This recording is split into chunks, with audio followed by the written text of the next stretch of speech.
No one on flight BA-2017 paid attention to the quiet woman in seat 8A until the pilot's voice cracked over the intercom and two F-22 Raptors appeared outside her window. And then, in a moment that would later be investigated by 3 governments, the most advanced fighter pilots on Earth did something no passenger plane had ever witnessed before. They stood at attention for her. If you love stories that reveal hidden heroes, shocking twists, and the truth behind the uniforms we never notice, subscribe now, because this story will change the way you see the stranger sitting next to you on your next flight. The morning began like any other transatlantic departure from London Heathrow. Grey clouds hanging low over the runway, passengers distracted by coffee cups, phones, and their own private worries. Emily Carter sat in seat 8A, her posture straight but relaxed, her expression calm, almost detached, as if she were already somewhere else in her mind. She wore no uniform, no medals, nothing to suggest she was anything more than another civilian heading to America. Her dark navy blazer was simple, her hair neatly tied back, and the only unusual thing about her was the way she watched everything, not nervously,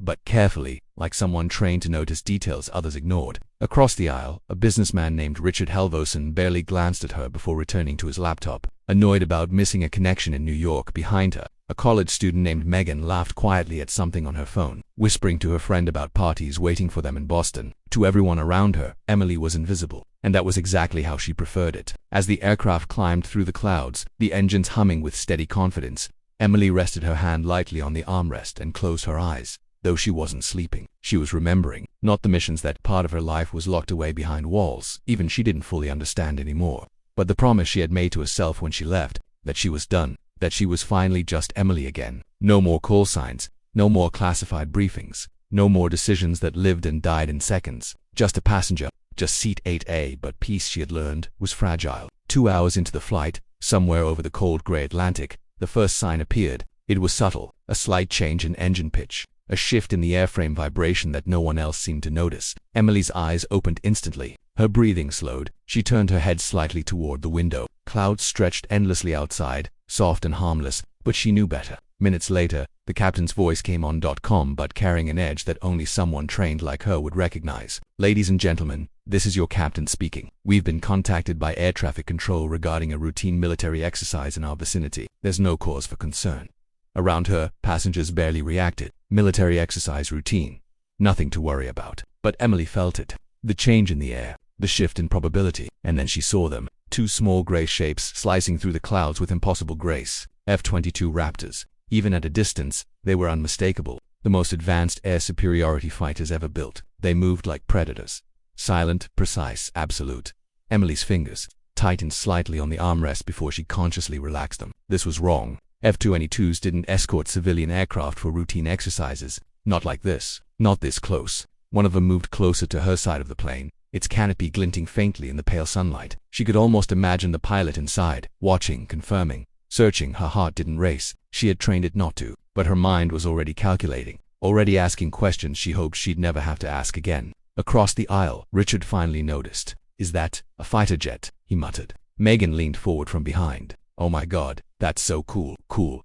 Emily almost smiled at the word. They had no idea. The jet held position beside her window. Perfect formation, perfect control. And then it happened. Something so small no one else would understand it. The jet's right wing dipped, just slightly. Not turbulence, not drift, a signal. Her breath caught. Because she knew that signal, she had seen it before. She had responded to it before. Her past, the part she thought she had buried somewhere far away, had just found her again at 30,000 feet. And for the first time since boarding the plane, Emily Carter realized with quiet certainty, this flight was not going to New York. Not really. It was going somewhere else entirely. Somewhere she had hoped never to return.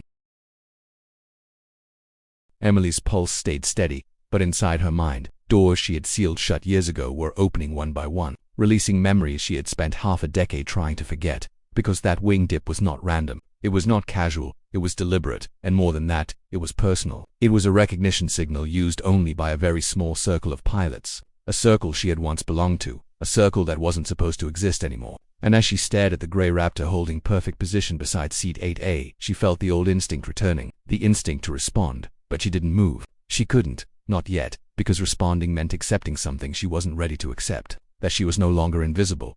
That someone out there still knew exactly who she was, and more importantly, exactly what she had been. Across the aisle, Richard leaned closer to the window, squinting as if trying to capture the moment with his memory. "Why are they so close?" he asked quietly. but no one answered him. And behind her, Megan whispered, "They're probably just checking us," her voice full of the naive confidence of someone who still believed the world worked in simple ways. Emily wished that were true. She really did, because the truth was far more complicated and far more dangerous. The fighter jet adjusted its position again, not aggressively, not threatening, but intentionally, maintaining alignment with her exact seat position, not the plane her, and that was when the second jet moved into view, slightly behind the first, forming a silent shadow, a guardian watching the guardian, and Emily's stomach tightened, because she understood what that meant. This wasn't curiosity, this was confirmation. Somewhere in the cockpit of that lead Raptor, a pilot was looking at her through layers of reinforced glass and classified technology, verifying what their instruments had already told them, verifying her identity, verifying her call sign, and she could almost hear the voice from her past, calm and steady in her headset, confirm visual, and her own younger voice answering without hesitation, without fear. Visual confirmed. She blinked, forcing herself back to the present. She was not that person anymore. She was not the woman who had flown missions no one would ever admit existed. She was not the commander who had made decisions that changed lives in seconds. She was just Emily Carter, passenger, seat 8, destination New York, except deep down, she knew that wasn't true, because the past never really let go. It just waited, and sometimes it sent reminders in the form of $2 billion fighter jets flying escort outside your window. Suddenly, the intercom clicked again, and the captain's voice returned, more careful now, more measured. "Ladies and gentlemen, please remain seated," he said, and Emily caught it, the subtle shift in authority. He wasn't reassuring them anymore. He was instructing them, following someone else's orders, and that meant this situation had already moved beyond civilian control. Richard noticed it too. "That didn't sound routine," he muttered, and Emily almost answered him, almost told him the truth, but the truth would sound insane to someone like him. So she stayed silent. Outside, the lead Raptor's canopy reflected the sun, hiding the pilot's face, but Emily didn't need to see him to know what was happening inside that cockpit. She knew the procedures, the checklist, the moment of disbelief followed by the moment of certainty, the moment when training met reality, because she had lived it herself once, years ago, when she had been the one in the sky, when she had been the one recognizing a legend she thought was gone. And now, somehow, impossibly, she had become that legend. Her hand shifted slightly on her lap, and she noticed it was trembling, just barely. She clenched her fingers gently, grounding herself, reminding herself where she was, reminding herself she had left that life for a reason. But even as she told herself that, another thought crept in, quieter, more dangerous. What if they needed her back? The idea felt impossible, absurd even. She had resigned, disappeared, become a ghost by choice. But the military didn't send F-22 escorts for ghosts. They sent them for assets, for threats, or for something far more rare, symbols. And Emily didn't know which one she was anymore. Outside, the second Raptor moved closer, tightening the formation, and for a brief second, both jets aligned perfectly with her window, and in that moment, something happened that no one else on the plane noticed. But Emily did. Both jets dipped their wings, not in turbulence, not in adjustment,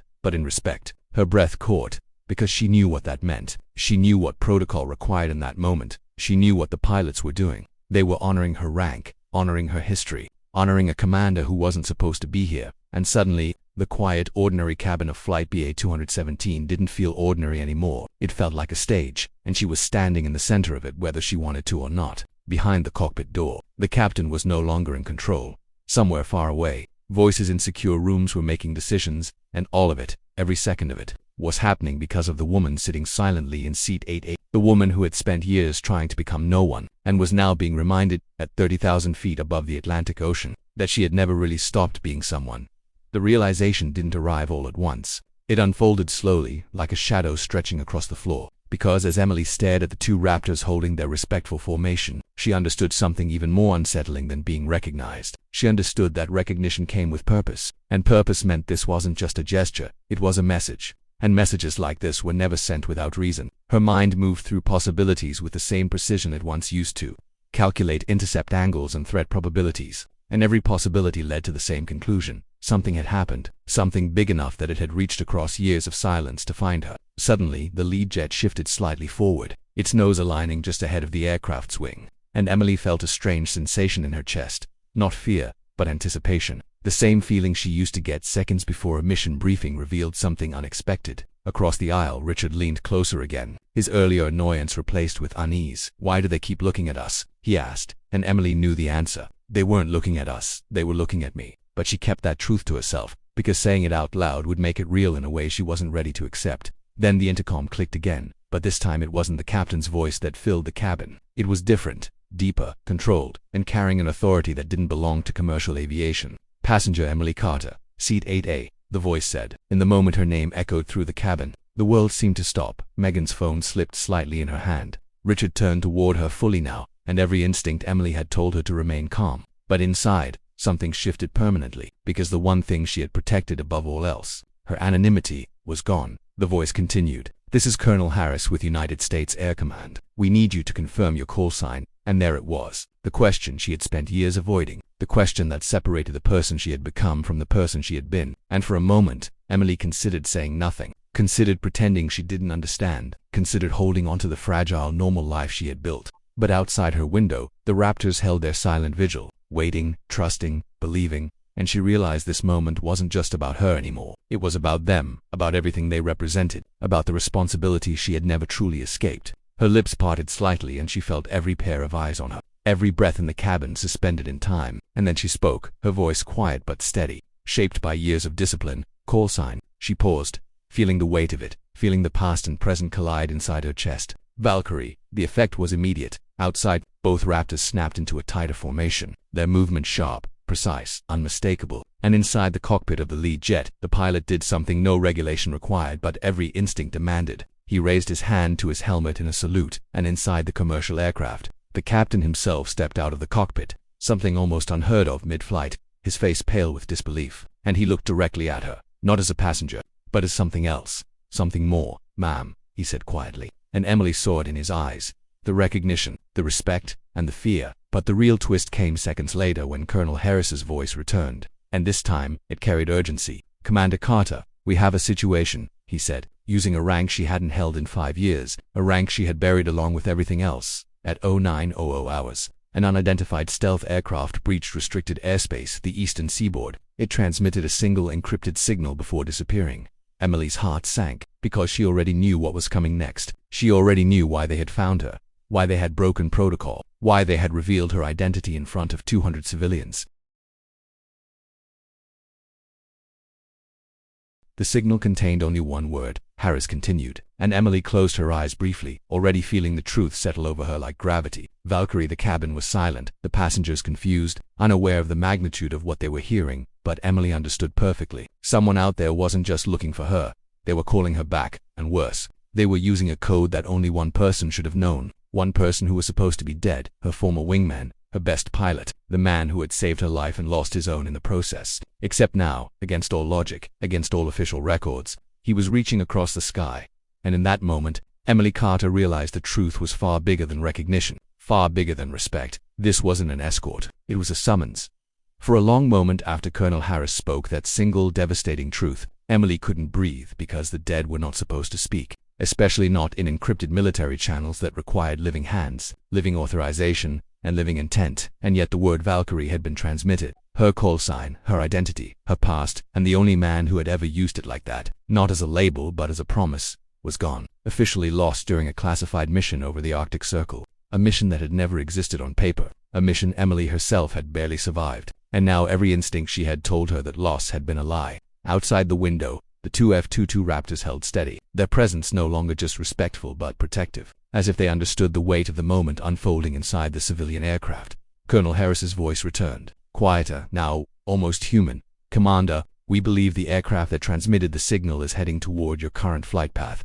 And that was the moment the final illusion shattered. This was not coincidence, this was interception. Emily stood slowly from seat 8A and the entire cabin seemed to lean with her movement. Every passenger watching the quiet woman who was no longer quiet and no longer just a passenger. The captain stepped aside instinctively, giving her space as if he knew she needed it. Even if he didn't know why, Emily stepped closer to the window, her reflection staring back at her. Older, more tired, but still her, still Valkyrie. And deep inside, beneath the years of silence, she felt it again. Not fear, not doubt, but purpose. The same purpose that had defined her life before she tried to escape it. "Colonel," she said calmly, "patch me through to the Raptors." There was a brief pause. Not hesitation, but respect. And then a new voice filled the cabin speakers. Younger, steady, and carrying unmistakable awe. "Ma'am, this is Raptor 1. Emily closed her eyes briefly, remembering when she had been the one saying those words, remembering what it meant to look up to someone you believed was untouchable. "This is Valkyrie," she replied, and for a second, the pilot said nothing, because legends were not supposed to answer back. "Ma'am," he said finally, his voice tightening with emotion, "it's an honor. Emily let the words settle, not because she needed the praise, but because she needed the reminder that what she had done, what she had sacrificed, had mattered. Raptor 1, she said gently. You said you received a signal. What was its heading? The pilot answered immediately. His training directly toward your position, ma'am. And then, as if summoned by the truth itself, it appeared. At first just a shadow in the distance, barely visible against the endless blue, but Emily saw it instantly, recognized the silhouette before her mind could even accept it. A sleek black aircraft, older than the Raptors but still terrifying in its presence, still impossible in its survival. Her breath caught, because she knew that aircraft. She knew every line of it. She had flown beside it, trusted it, mourned it. It can't be, she whispered. But it was, and as it grew closer, a transmission crackled through the open channel, distorted but unmistakable. You took your time, Valkyrie, the voice said, older, rougher, but alive. Tears filled Emily's eyes before she could stop them, because it was him, Lieutenant Daniel Cross, call sign Nomad, the wingman who had fallen out of the sky 5 years ago so she could live. The man she had never stopped blaming herself for losing. Nomad, she breathed. And the entire cabin watched as the strongest woman among them became human again. They told you I was dead, he said softly. I let them. Emily's mind raced, trying to understand, trying to catch up. Why? She asked. And his answer carried the weight of every silent year between them. Because there was something out here, something bigger than both of us. And I couldn't let it reach you. He paused, and she could hear the exhaustion in his voice. The cost of carrying that burden alone. But it's coming now, and I can't stop it anymore. Emily looked at the 2 Raptors beside her, at the captain behind her, at the passengers whose lives had unknowingly crossed into something historic. And she understood the choice in front of her, the same choice she had faced once before. Safety or service, silence or sacrifice. And this time, she didn't hesitate. You're not alone anymore, she said firmly. And outside the window, both Raptors dipped their wings again, not just in respect but in unity. And for the first time since she had sat down in seat 8, Emily Carter was no longer running from who she had been. She was accepting who she had always been. Not just a passenger, not just a survivor, but a symbol. A reminder that the greatest heroes don't wear their uniforms forever, but they never stop being the person who earned them. The black aircraft turned slightly, falling into formation with the Raptors, not as a threat, but as an ally. And inside Flight B8, among ordinary people living ordinary lives, history quietly changed course. Because sometimes the most important person in the sky isn't the one flying the plane. It's the one sitting silently by the window, waiting for the moment the world calls them back. And when the plane finally continued toward New York, it carried more than passengers. It carried a story no one would ever forget. A story about the day seat 8A reminded everyone watching that heroes are real, that sacrifice echoes longer than silence, and that sometimes, when the call sign is spoken, even the most powerful pilots on Earth will stand at attention.